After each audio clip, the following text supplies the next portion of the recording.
My name is Ben Donovan. I am the Phi Ed teacher here at Menominee Elementary School.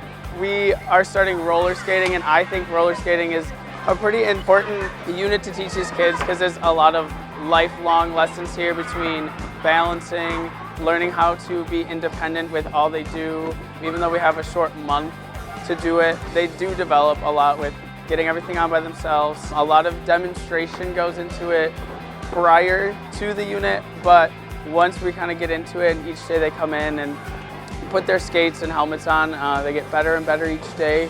Skating also kind of helps teach them that if you fall, you get a little hurt, you get back up, try again, and you just keep trying again. And by the end of the month, again, a short month, it goes by quick. For the most part, the kids are able to get up back on their own and they're able to skate and skate. So I also want to thank the Oshkosh Area School District Education Foundation for the grant for the skates.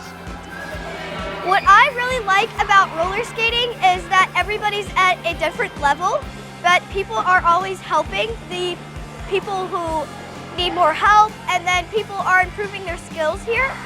And I just think it's a great place to practice because people can build together and help each other. I like skating. You can skate around and you're taller than you were without your skates on because the wheels are big and you can go fast. It hurts when you fall, so you should wear wrist guards and elbow guards and that stuff. Always wear helmets.